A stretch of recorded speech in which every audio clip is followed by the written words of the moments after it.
Welcome to the Parenting Powerhouse podcast, where we will explore topics that will inspire you and motivate you and empower you to be the mom that you want to be.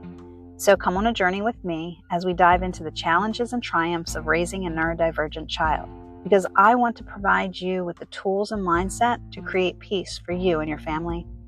I will provide you with expert guidance and support in a safe space with other moms who are here to help you overcome any obstacle and build confidence in yourself. So, grab a cup of coffee, sit back, and let's get started.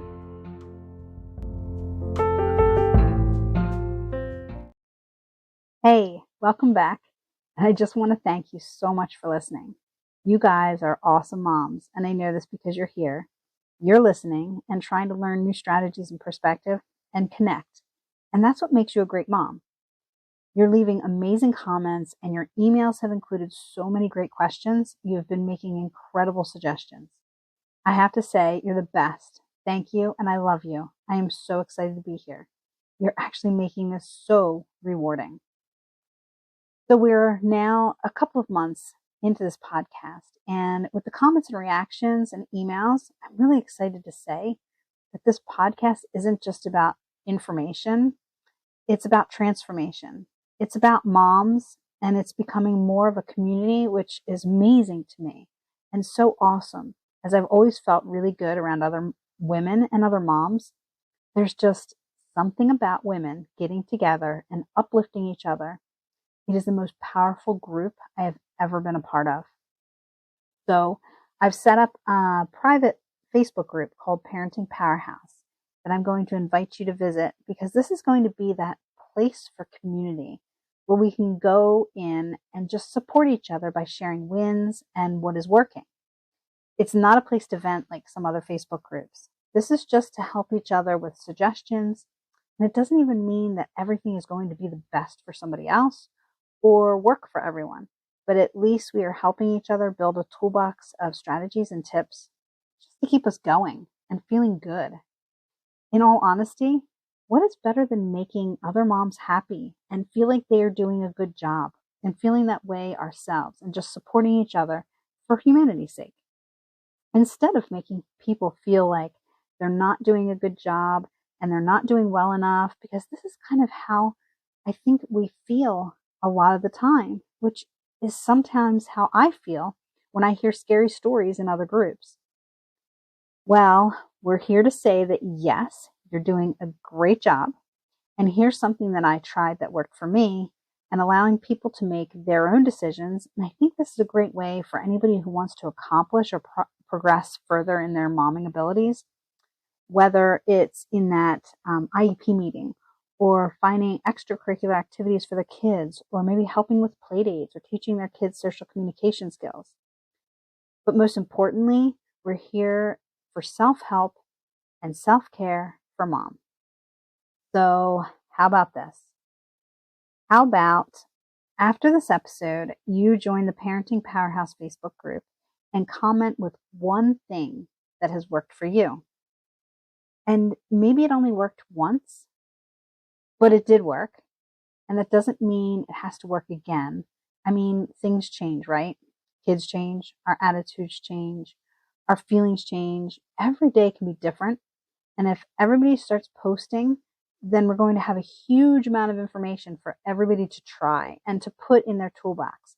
And who knows, maybe after doing this for several weeks or a few months, I can reach out to some of you, and maybe those of you who have tried a bunch of things can actually share maybe on a podcast episode down the road. The more I think about it, the more I like the idea of sharing things that work on an episode, to let other moms know that this is really a safe place, a positive place. And we've got so many strategies and things that are working, and we're supporting each other.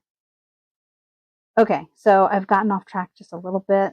I do want to get back to what this episode is going to cover, because I'm really excited about it. So I had a comment from a listener, and Linda wrote that the episode about comparing to other moms really resonated with her.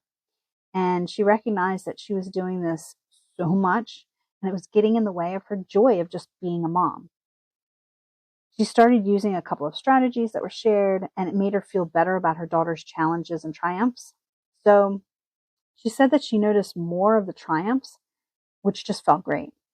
But she said that she still had a question and wanted to know if I could address a tip or strategy to stay focused so that she could try and turn the negative thoughts she still had into positive thoughts. Well, I have to admit, before I go into the rest of this episode, that this is a really difficult concept to tackle, and there's no easy answer, but I'm going to share something today with you to maybe at least get started or start thinking about it, because that's what I really want to do. I don't want to just be like an information giver. I want to help you in your transformation. So I want to give you information, ideas, concepts to point you in the right direction.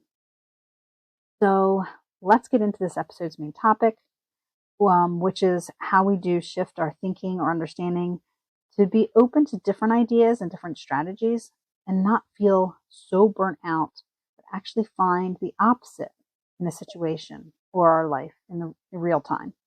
Because oftentimes we start feeling burnout, we start feeling frustrated, and then we kind of get caught up in this burnout or frustration loop. So the first thing to do really is try to step outside of our usual or natural self and take action. And that's what I want to share with you today. So what are some of the first action steps that we need to take? And don't get me wrong, this is not easy. I'm not going to be able to just give you some strategies and talk about some concepts and that'll be the cure-all, right? No. We have to work hard at these things first. We have to understand ourselves and buy into it. And then we actually have to change our own thinking and make that paradigm shift to say, hey, you know what? I'm ready to really work on this. And I have to tell you, some of these things are going to have to become habits. And that's going to take motivation, which we all have because we're here. But then we're also going to need self-discipline, which is really tough, especially those tough days when we're tired, or the kids are really cranky, or they're giving us so much trouble, or the school is breathing down our neck, and all kinds of other stuff is happening. You know what I'm talking about. The list probably goes on and on and on. But that's not where we want to be. We don't want to get stuck in that negative thinking. So the self-discipline just seems to kind of crumble away sometimes, right? Well, in order to hold on to that self-discipline, we're going to need to learn some self-care. And that's going to look different for everybody. But I want you to remember, research shows that it takes an average of 60 days to create a habit. Now, the hardest part of that is the self-discipline, because it means you have to practice something new over and over and over and over again until it becomes a habit. Now, 60 days is that average. So it could take 20 or 30 days, or it could take 100 days, just depending on how big or small the task is, or even how much you're actually working on it and putting into it. But once you create that habit, it's a habit, right? Habits are easy. You've got it. You're golden. So once again, I'm going to reiterate, this is not an easy task. This is very, very hard to do because we have been programmed to listen to other people, other professionals, and we've been allowing them to tell us what our kids need, what we need to do, what they need to do. And in all honesty, think about it. Do we do that with our neurotypical kids?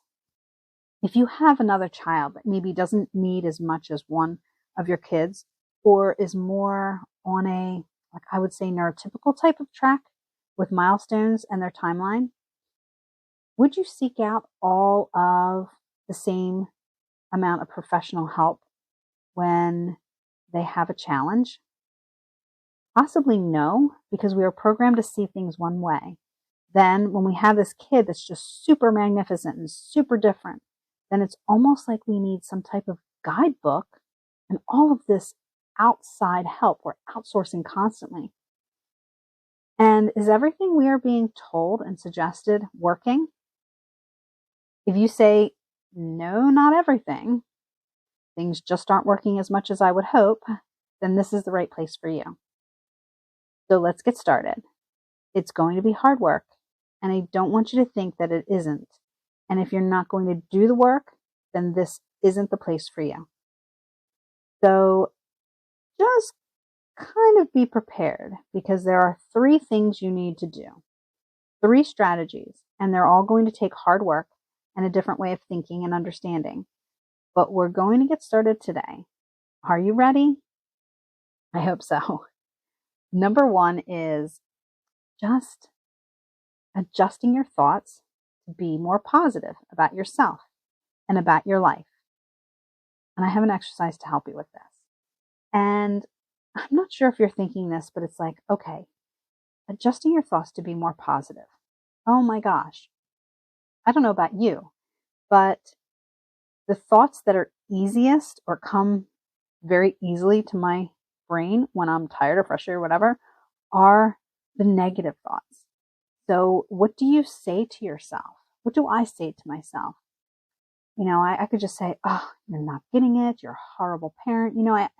I can talk pretty poorly to myself in these situations. So, okay, before I say any more about that, we are trying to change to a positive way of thinking, right? The number 2 is regulating your feelings. And number 3 is help your child to regulate their feelings. So these all kind of go hand in hand. But here's a trick. When you get really good at number 1, numbers 2 and 3 are much easier and come much more naturally. Believe it or not, they do. So before I share this one simple strategy, I want you to know that I don't want to discount any self-help routines or strategies that you currently use. They are good. If they're working, please keep using them. The habit that you will form with the strategy I will share will be available to you anywhere or anytime, because we are developing a habit of the mind. So the habit that you will form will be available to you anytime, anywhere, because you don't need anything else but your brain, which will be with you, right?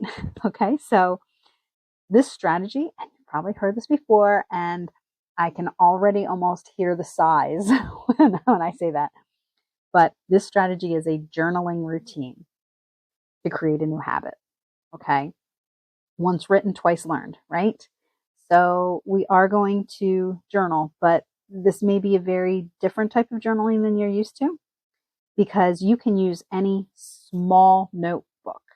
And, I really want to emphasize small. And it could be a piece of paper, because I don't want you to have too much white space, just a small amount of white space. Because when we have too much white space, we may feel like we need to fill it, or we may feel like all of the thoughts in our mind we should be writing down on paper. And that's not what we're trying to do. We're trying to really narrow our thoughts and narrow our thinking down, because that's going to help us. So, okay, within a couple of hours of waking up, write down one thought. Write down one intention for the day and an affirmation. Okay, this affirmation should really be something that you affirm about yourself, even if you don't believe it or don't agree with it right now. And this should be the same affirmation each morning, or each, the first part of the day. So I'll just share with you. Mine is, I am who I am, and that is enough. Then at the end of the day, write one reflection of the day and one or more wins. Now, I really want you to think about this, because you're training yourself to remember the tiniest of wins. So if you're thinking about the tiniest of wins, it could be, my son ate all his breakfast. My son said good morning to me. My daughter took off her shoes when she came in the house. My daughter pet the dog when, in the morning or at night or whatever. It could be the smallest things. Please pick them out. This is a gold mine when you're able to do this. So I want you to write down, even if it's just one tiny win, maybe more. If you have big ones, great. But I want you to really concentrate on the small ones. And then I want you to write another affirmation or 2 or 3. These are mine. I'm just sharing them with you for ideas. They can be anything. You can, anything you want that maybe resonates with you. In the evening, my affirmations are, I am well. I love myself. I am in control of my thoughts. And like I said, you can choose any, and you don't have to believe them or disagree. Agree with them right away. You might disagree at first, and you might not believe them at first. That's okay. There's nothing wrong with that. That's the true you. That's you. And it's just recognizing that. And what we're doing is we're trying to adjust these thoughts and feelings, right? So remember, you are training your brain to create a habit. Now, one thing to remember is that we are trying to create a positive thinking habit. And I do not want you to go back and change any of these thoughts after writing them down. This is a transformation. And eventually, all of the things you write will be more positive, and you will start to truly believe your affirmations.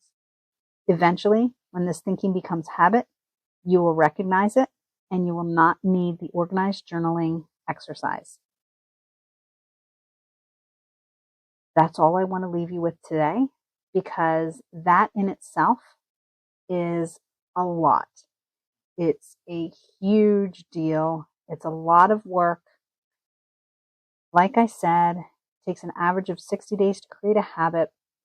I have done this, and let me say, it took me more than 60 days because I did not write every single day at first. I think the first time I was like gung-ho about it, and I wrote for 2 weeks straight, and then I kind of forgot, and I didn't do it for a few days. Then I went back and did it for a couple of days, and then a few days, and off. It probably took me about 4 months total to complete like 60 days of it. And I did go beyond the 60 days because I needed to for myself. But now I wake up in the morning and these thoughts come kind of naturally to me. And then later on in the day, the thoughts come to me throughout the day. And it just makes it so much easier to love yourself, love your life, be ready for anything that comes your way much more often than not. And I just wanted to share that with you, that I'm not going to really push anything or share anything or suggest anything that I haven't tried myself. Whether it has worked for me or not, it doesn't matter. I'm still going to share it because I have firsthand, knowledge of it. So I hope that this is something, a tool that maybe can get you started. And of course, change anything here that you need to for yourself. These are just suggestions. It's an idea. It will work because habits work. It's just creating the habit that you need for your life. So don't forget to subscribe so that you don't miss an episode. I am so happy to have you here. And like I said before, I'm going to say it again. You are a great mom because you are here listening, trying to help yourself, to help your kids. And that makes you wonderful. I look forward to getting your suggestions and questions, and I will always try to address them as often as I can and as quickly as I can. But I look forward to hearing from you. Like I said, please subscribe so you don't miss an episode. And until next time, love yourself as I love you.